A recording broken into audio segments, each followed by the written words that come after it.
Bismillahirrahmanirrahim. Assalamualaikum warahmatullahi wabarakatuh.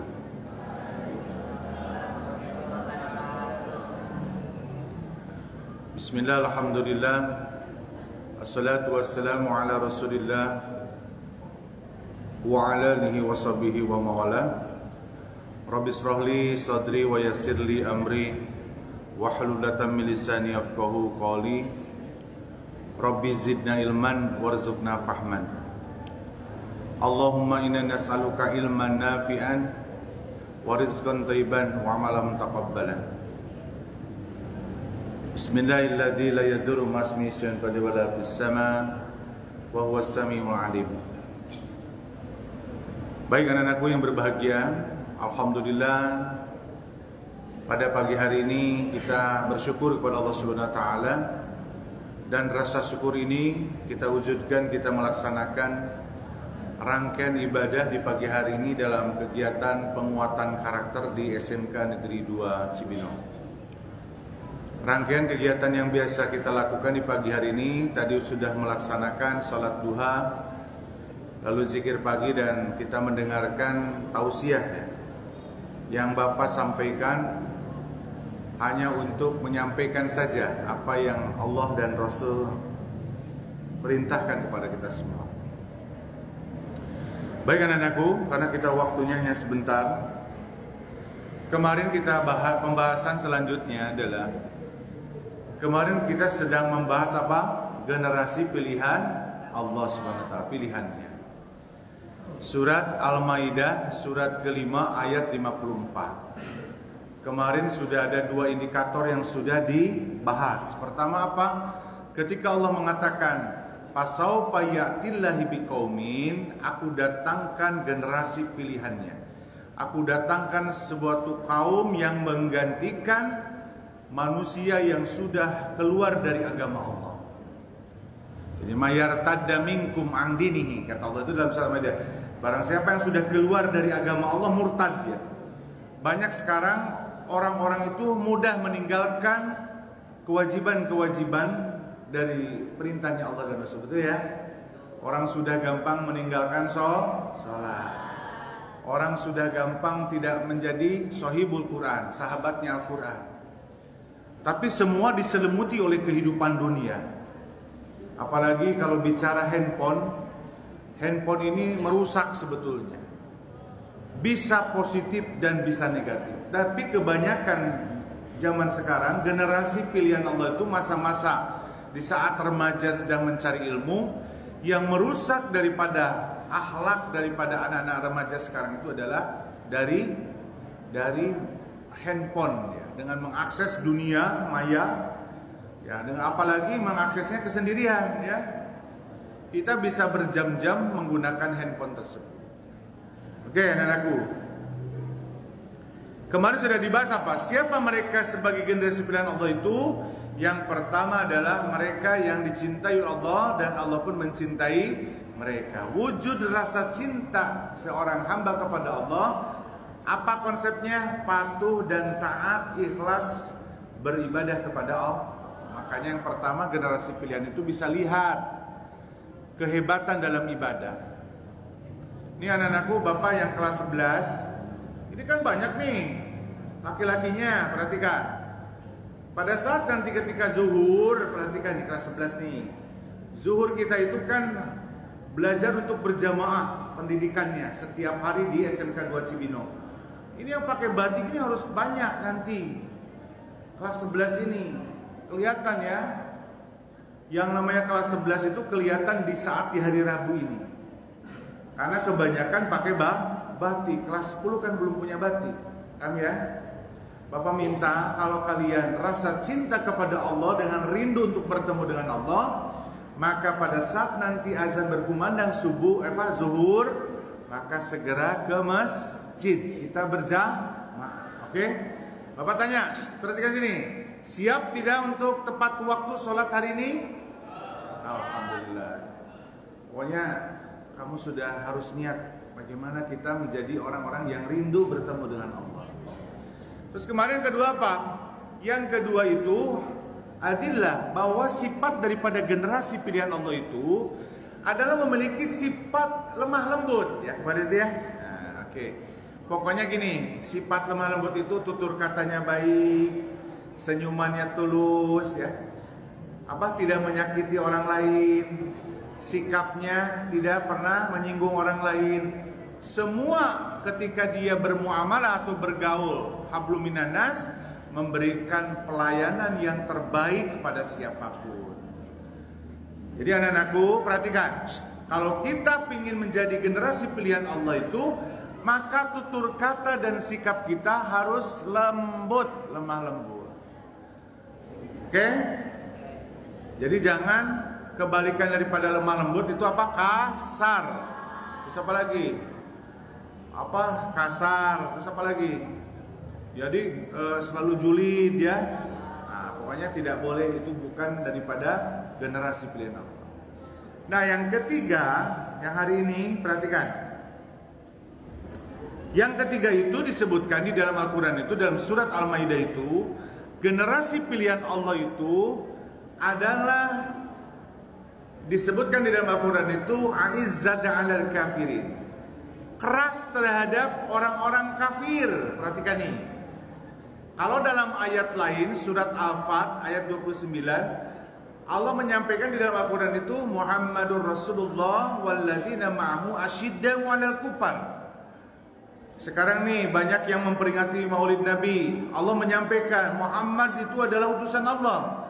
Walladzina, dan orang-orang yang mau beserta Rasulullah itu, yang pertama dalam Al-Quran itu asyiddau 'alal kufar, keras terhadap orang-orang kafir. Ini hati-hati nih. Makanya ada, perhatikan, para ulama membagi kafir non-muslim ini. Perhatikan, di dunia ini sekarang ini ada yang disebut kafir muahid.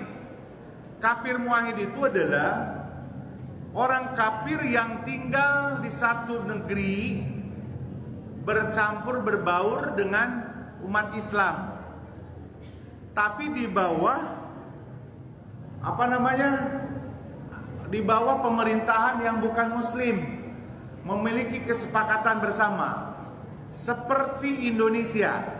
Indonesia ini negara kesatuan Republik Indonesia dengan berdasarkan Pancasila dan Undang-Undang Dasar 1045. Masyarakat di Indonesia beragam agama, beragam suku.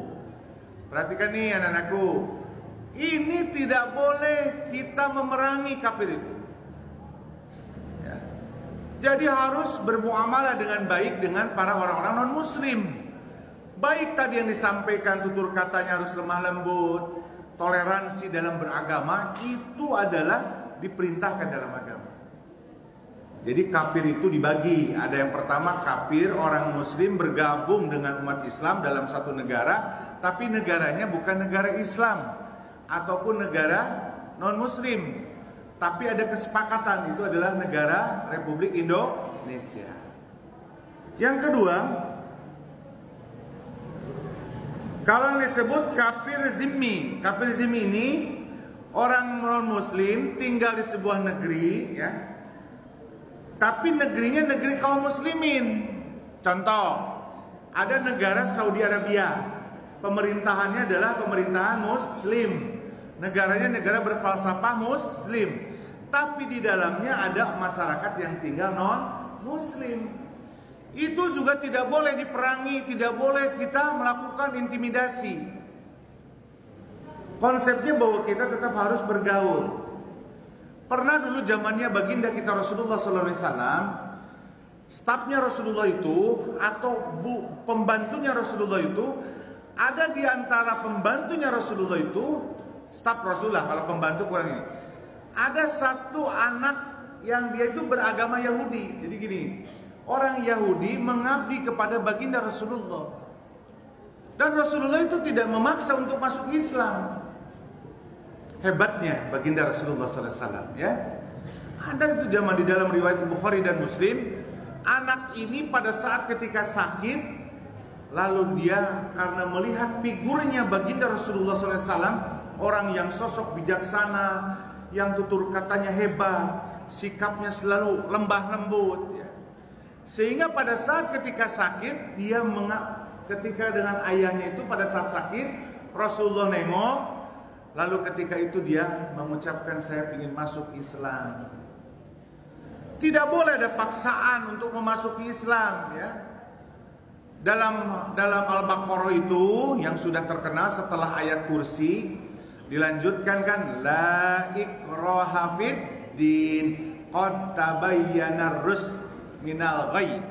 Jadi kata Allah itu tidak ada paksaan kepada seseorang untuk masuk Islam. Bahkan di dalam itu Allah telah memberikan jalan. Silakan pilih. Wa hadainahu najdain. Allah pilih dua jalan. Ada jalan yang memang agama Allah, ada jalan yang non agama atau non muslim. Tetapi kita sebagai orang muslim dibolehkan untuk dakwah, mengajak kepada orang, tapi dengan tidak ada paksaan. Paham ya? Jadi yang disebut keras terhadap orang kafir itu tidak sampai kepada kafir ini, nggak boleh. Makanya di mana, di Saudi Arabia pemerintahan Islam itu ya, di Yaman non muslim hidup di situ bergabung dengan kaum muslimin. Hebatnya Islam. Dulu zamannya Rasulullah, Abu Bakar As-Siddiq, Umar bin Khattab, Utsman bin Affan, Ali bin Abi Thalib, semua dalam naungan pemerintahan muslim. Ketika ada yang tinggal di situ adalah di negaranya non muslim, maka dia tetap harus diberikan perlindungan yang sama. Pernah tahu cerita Ali bin Abi Thalib ketika baju besinya hilang, lalu ternyata baju besinya itu diambil oleh non muslim. Ya, pada saat itu masuk pengadilan, sudah ini tetap aja dimenangkan oleh non muslim. Padahal itu baju besinya adalah punya Ali bin Abi Thalib. Tapi Ali bin Abi Thalib itu tidak pernah memaksakan, padahal dia seorang khalifah pada saat itu. Hebatnya Islam ini, rahmatan lil alamin. Ada yang disebut kafir musta'man. Kalau kafir musta'man itu zaman dulu sudah ada nggak ada. Jadi negara Islam menguasai jazirah sampai pada saat pemerintahnya Abu Bakar Umar bin Khattab itu 2/3 dunia dikuasai oleh muslim pada saat itu. Maka banyak negara-negara yang sekutu muslim, yang di bawah pemerintahan muslim, tapi tetap hidup damai dengan kaum muslim. Jadi zaman dulu, kalau sekarang sudah tidak ada sekutu-sekutu ya, tidak ada lagi yang seperti itu. Dan yang terakhir, nah ini yang disebut a'izzatu 'alal kafirin itu, kita harus keras terhadap orang-orang kafir itu pada saat ketika menemukan kafir harbi. Apa itu kafir harbi? Orang kafir yang memerangi muslim, menindas muslim, menghina agama kita. Nah ini kita jangan diam. Kita harus lawan, harus perangi itu. Ya, persis seperti di negara-negara yang sekarang sedang berkonflik. Contoh negara yang terkena konflik itu di dunia itu apa? Negara Israel. Di dalamnya ada Yahudi dengan Palestina, kaum muslim. Tapi Israel menjajah kan? Menjajah, merebut apa namanya? Negara Palestina. Sehingga terjadi intimidasi, penjajahan di situ. Maka orang-orang Palestina melawan, memerangi mereka. Itu yang disebut kafir harbi. Tapi sekarang ini anak-anakku, tidak hanya perang antara non-muslim dengan muslim itu tidak fisik lagi. Sekarang banyak orang perangnya dalam media sosial. Nah ini perlu kita berjuang di situ. Maksudnya begitu. Tapi kalau dalam masalah di Indonesia, karena kita adalah negara kesatuan Republik Indonesia, maka apa? Kita tetap harus bergaul dengan non-muslim. Seperti di sekolah kita, banyak non-muslim ya. Tetap kita harus saling menghormati, saling sayang menyayangi, dan saling bertoleransi. Gitu ya. Nah, terus apa yang harus dilakukan? Pertama, harus berperilaku bergaul dengan non-muslim itu di Indonesia itu. Pertama kita harus tetap memberikan rasa aman dan adil. Jadi kalau nanti ada seorang pemimpin, seorang muslim di negara kita, mau jadi bupati, mau jadi gubernur, mau jadi presiden, pada saat posisi itu adalah posisi agamanya seorang muslim, Kalau presiden Indonesia semuanya muslim ya. Pak Soekarno muslim, Pak Harto muslim. Terus setelah itu siapa? Pak Habibie muslim. Terus setelah itu Gus Dur muslim, Bu Megawati muslim, lalu Pak SBY muslim, Pak Jokowi muslim. Ketika menjadi seorang pemimpin, walaupun dia beragama muslim, harus memberikan rasa aman dan adil kepada orang-orang non muslim. Jadi jangan semena-mena, tetap perintah dalam agama itu ya. Harus berbuat adil, apalagi kalau nanti suatu waktu kalian menjadi seorang pemimpin. Ya. Bahkan di dalam agama itu harus memberikan rasa aman pada saat ketika kita bertetangga. Bertetangga dengan non muslim. Perintah di dalam Al-Quran itu, di dalam hadis itu, Rasul mengatakan gini, "Man kana yu'minuna billahi wa bil yaumil akhir falyukrim jarahu." Jadi kata Rasulullah itu, barang siapa yang beriman kepada Allah dan hari kiamat, maka muliakanlah tetanggamu. Tidak disebutkan tetangga itu adalah tetangga muslim, tetangga non muslim. Ketika kita bertetangga dengan non muslim pun harus bisa memuliakan. Ya. Dalam urusan kurban saja anak-anakku, ketika ada panitia, ada penyembelihan hewan kurban, lalu dalam hewan kurban itu akan dibagikan dagingnya, maka ketika kita punya tetangga non muslim, tetap pembagian kurban harus dikasih kuponnya. Jadi jangan mentang-mentang non muslim gak dikasih kuponnya. Padahal mustahik daripada atau yang menerima kurban itu, Rasulullah dalam hadisnya itu, dalam Sarah Bukhari itu disebutkan, pertama, yang namanya kurban itu buat yang mengurbankannya. Yang kurban boleh sepertiga. Yang kedua, sepertiga tetangga. Ya. Yang ketiga sepertiga ketiga itu adalah orang yang di luar tetangga yang membutuhkan. Maka pentingkanlah tetangga pada saat ketika dia punya hak untuk menerima hewan daging kurban. Paham ya? Jadi apa yang harus memberikan rasa aman, memberikan perlakuan yang sama, bahkan perintahnya agama itu, kita bertetangga aja harus memuliakan tetangga. Ini anak-anakku, kalau kamu nanti berkiprah di masyarakat, lalu kamu pada saat itu punya tetangga, apakah muslim atau non muslim, ketika kamu masak pun Rasulullah pernah bercerita dalam hadis itu kepada Abu Dzar, "Wahai Abu Dzar," dalam hadis itu, "kalau kamu mau masak di rumah, perbanyaklah kuahnya." Lalu bertanya, "Buat apa ya Rasul?" "Karena kuah itu bisa dibagi ke tetangga." Makanya kalau kita sekarang di medsos ya, tetangga itu saling ribut ya. Urusan parkiran ribut ya. Apalagi kalau urusan dunia ya dengan tetangga itu. Tetangga beli mobil baru, kitanya jadi demam gitu ya. Jadi stres ya gitu.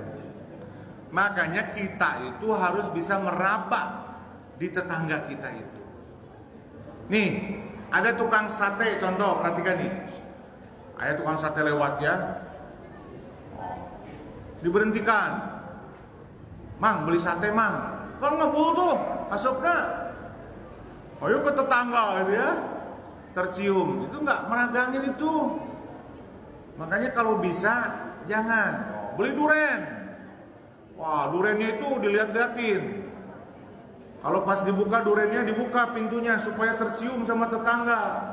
Supaya tahuan tetangga bahwa kita beli duren. Gak boleh kayak gitu anak-anakku. Cek tetangga tuh, bau durennya. Oh iya macam di rumahnya Pak Solihin itu cina tuh durennya. Ayo kita jangan sampai. Makanya begini, perhatikan. Rasulullah sampai mengecam di dalam masalah tetangga aja kita harus memuliakan baik muslim ataupun non muslim. Pertanyakan nih. Tidak akan pernah masuk surga seseorang, perhatikan nih, ketika kita kenyang tetapi tetanggamu tidak kenyang, kelaparan. Hati-hati nih. Maka hebatnya bagaimana kita memberikan rasa aman, dengan tetangga itu apakah muslim ataupun muslim. Jadi ketika kita punya tetangga non muslim, berikanlah pelayanan yang terbaik dan muliakanlah mereka seperti apa perintah daripada baginda Rasulullah SAW. Ya. Nah, ini yang terakhir aja. Tadi sudah, jangan memaksa ya. Nah, jadi yang terakhir nih, perhatikan nih. Ini memang harus ini dipegang karena Islam memerintahkan Rasulullah. Ketika Rasulullah menyampaikan, katanya dalam hadis itu, idza salama alaikum ahlul kitab, apabila non muslim ahli kitab ini memberikan salam, lihat ini disebutkan pakulu, maka jawablah. Jadi kalau ada orang non muslim mengucapkan ke kita assalamualaikum gitu ya, maka kata Rasulullah, jawablah waalaikum. Cukup sampai sini ya. Itu tidak ada kata-kata kalau diterjemahkan pakai terjemah itu tidak ada yang kejelekan, tidak. Jadi ketika orang non muslim itu mengatakan assalamualaikum, keselamatan bagimu, kita waalaikum, kamu juga gitu ya. Paham ya? Jadi apa ucapannya dalam hadis itu? Waalaikum. Siapapun nanti kalau kalian kenal non muslim itu lalu mengucapkan salam, maka jawabnya waalaikum. Itu. Baik anak-anakku, hari ini sudah 3 indikator. Bapak ulangi, perhatikan. Generasi pilihan Allah itu ada 5 nantinya. 2 lagi, nanti insya Allah kita bertemu lagi di hari Rabu yang akan datang. 3 ini apa? 1. Apa? Tadi itu generasi pilihan Allah itu 1, dia pasti mencintai Allah. Rasa cinta dibentuk dalam bentuk kita ibadahnya hebat, ikhlas kepada Allah. Tujuannya untuk mendapatkan ridho Allah. Yang kedua apa? Lemah lembut. Hati-hati nih. Yang ketiga, kita tetap harus punya prinsip. Ketika ada orang kafir yang memerangi kita, yang zolim kepada kita, kita harus memiliki mental yang untuk membalas ataupun kita mempertahankan kepada orang non muslim. Tapi di Indonesia kita tetap harus apa tadi, saling menghargai, saling bertoleransi dan saling berkasih sayang, karena mereka dalam kesatuan Republik Indonesia kita diperintahkan dalam agama siapapun mereka harus dimuliakan. Makanya judul terakhirnya itu adalah berikan pelayanan yang terbaik kepada siapapun. Senyum itu jangan dipula-pilih ya. Itu saja, demikian yang bisa disampaikan hari ini anak-anakku. Terima kasih atas perhatiannya. Nanti setelah pulang, nanti searching di YouTube, ya, kamu ada di situ ada video kamu. Nanti kamu gunakan tanganmu untuk memberikan like kepada Bapak ya. Maaf ya, nggak apa-apa. Nanti Bapak akan selesaikan video ini masuk ke YouTube dan kamu sudah tinggal searching Solihin Al-Amin, nanti cari pendidikan karakter di hari Rabu ini. Terima kasih. Kita akhiri dengan doa. Ayo sama-sama mengikuti Bapak. Doa ya. Bismillahirrahmanirrahim. Allahumma ighfir lana dzunubana wa liwalidayya warhamhuma kama rabbayana shighara. Ya Allah, ampuni dosa hamba, dosa kedua orang tua hamba. Sayangilah kedua orang tua seperti mereka menyayangi waktu hamba kecil. Rabbi zidna ilman warzuqna fahman. Ya Allah, berilah ilmu yang bermanfaat dan berilah kami rizki yang cukup. Amin ya rabbal alamin. Demikian anak-anakku, terima kasih. Ditunggu ya, nanti sore setelah pulang kamu like dan subscribe ya. Terima kasih. Assalamualaikum warahmatullahi wabarakatuh.